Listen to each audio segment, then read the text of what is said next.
Hello दोस्तों, आज हम बात करेंगे मेवाड़ के रवल तेज सिंह के बारे में। मेवाड़ के रवल तेज सिंह का संपूर्ण इतिहास। रवल जित्र सिंह के पुत्र रवल तेज सिंह 1253 ईस्वी में मेवाड़ के शासक बने।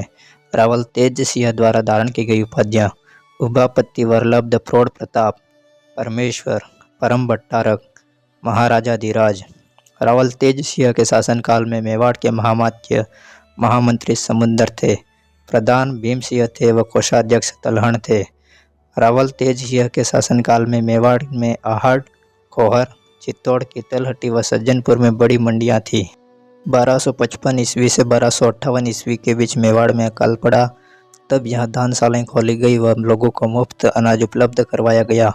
रावल तेज सिंह की पटरानी जयतल देवी थी, जिन्होंने चित्तौड़गढ़ दुर्ग में श्याम पार्श्वनाथ का मंदिर बनवाया। रावल तेज सिंह के पुत्र समर सिंह ने 1278 ईस्वी में इस पार्श्वनाथ मंदिर में एक शिलालेख खुदवाया। इस शिलालेख से जानकारी मिलती है कि रानी जयतल देवी ने इस मंदिर का निर्माण भृतपुरीय आचार्य के उपदेश से करवाया था।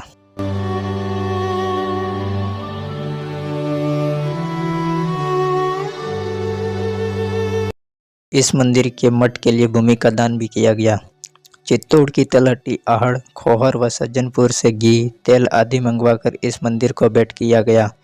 इस रानी ने रावल समर सिंह को जन्म दिया। नाडौल के शासक से सुलह।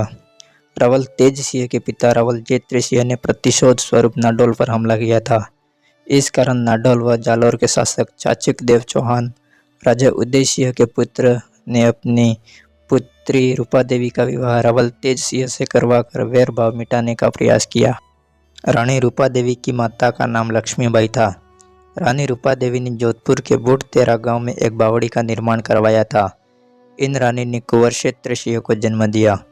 बिसल देव की मेवाड़ पर चढ़ाई। रावल तेज सिंह के शासनकाल में गुजरात के बघेल वंशी राणा वीर धवल के मंत्री वास्तुपाल के छोटे पुत्र बिसल देव ने चित्तौड़गढ़ दुर्ग पर आक्रमण कर दिया। इस लड़ाई में चित्तौड़ की तलहटी में मेवाड़ के प्रधान भीम सिंह वीर गति को प्राप्त हुए। तलहटी में ही चित्तौड़ के तलारक्ष, दुर्ग रक्षक, किलेदार शेम के पुत्र रत्न वीर गति को प्राप्त हुए। 1260 ईस्वी में बिसलदेव द्वारा जारी किए गए दावन पत्र में बिसलदेव को उमेद पाठक मेवाड़ राज्य की जड़ों को उखाड़ने के लिए कुदाल के समान बताया गया, लेकिन गौर से देखने पर मालूम पड़ता है कि बिसलदेव को इस युद्ध में कोई खास लाभ नहीं हुआ, क्योंकि रावल तेज सिंह पहले की तरह मेवाड़ की राजगद्दी पर विराजमान रहे। यहाँ तक कि रावल तेज सिंह ने इस युद्ध के बाद उपापति, वरलब्ध, प्रौढ़ प्रताप उपाधि धारण की, जो इस युद्ध के बाद उनकी बढ़ी हुई ख्याति की तरफ संकेत करती है। ग्रंथ श्रावक प्रतिक्रमण सूत्र चूर्णी। इस ग्रंथ की रचना रावल तेज सिंह के शासनकाल में 1260 ईस्वी में कमल चंद्र ने की। यह ग्रंथ वर्तमान में अमेरिका के बोस्टन संग्रहालय में मौजूद है। यह ग्रंथ ताम्रपत्रों पर चित्रित राजपुताने का सबसे पुराना चित्र ग्रंथ है। इसमें 6 चित्र है।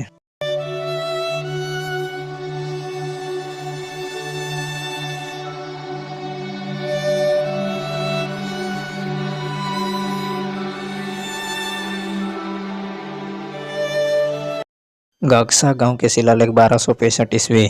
रावल तेज सिंह के शासनकाल में चित्तौड़गढ़ के निकट गागसा में सिंचाई हेतु कूप का निर्माण करवाया गया।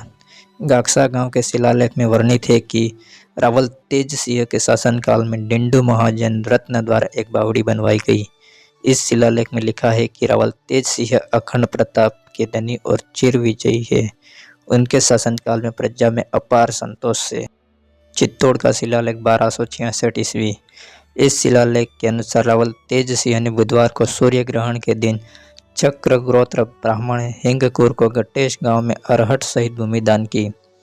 गासा गांव का शिलालेख 1266 ईस्वी। रावल तेज सिंह द्वारा 1266 ईस्वी गासा गांव में स्त्री त्रिपुरुष देव मंदिर का एक शिलालेख खुदवाया गया। इस शिलालेख में खेती से संबंधित जानकारी है। इसमें यह जानकारी है कि गासा व उसके आसपास के क्षेत्र में जौ की खेती बहुत होती थी।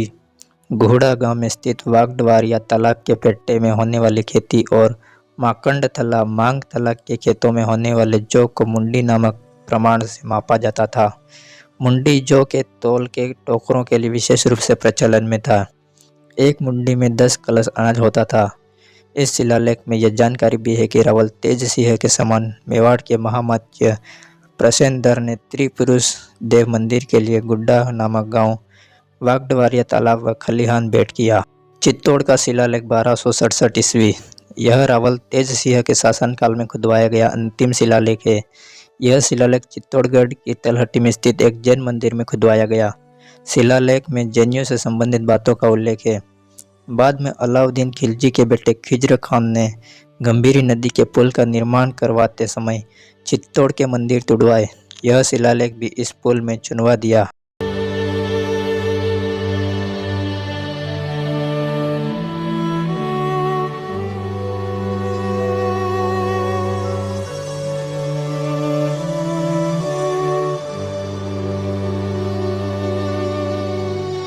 रावल तेज सिंह के देहांत के मात्र 12 वर्ष बाद रावल समर सिंह के शासनकाल में खुदवाई गई आबू पर्वत की प्रशस्ति में रावल तेज सिंह के लिए लिखा गया है कि रावल तेज सिंह ने अपने अधीन आने वाली भूमि को मोती जैसे धान्य उगाने वाली बनाने के लिए उचित रूप से बीजों का प्रबंध किया व उसकी सिंचाई के लिए जल स्रोतों का निर्माण करवाया। सदगुरु के निर्देश पर रावल तेज सिंह ने वाटिकाओं का विकास किया व दान पुण्य के कार्य किए। रावल तेज सिंह ने तांबे के सिक्के जारी किए थे। 20 वर्ष शासन करने के बाद 1273 ईस्वी में रावल तेज सिंह का देहांत हो गया। रावल तेज सिंह के पुत्र रावल समर सिंह मेवाड़ के अगले शासक बने। और अगर तुम लोगों को ये वीडियो पसंद आई तो यार लाइक मार दो, और नहीं आई तब भी लाइक मार दो, क्योंकि फर्क नहीं पड़ता। सही बता रहा हूँ, फर्क नहीं पड़ता, बस लाइक मार दो। और अगर तुम लोग नए हो तो सब्सक्राइब करो। वो जो लाल वाला बटन है उस पर कुछ भी फेंक के मारो, ये माइक फेंक के मारो, ये कैमरा फेंक के मारो, मैंने उल्टा बोल दिया लेकिन मुझे फर्क नहीं पड़ता है, बस सब्सक्राइब करो, मुझे नहीं पता।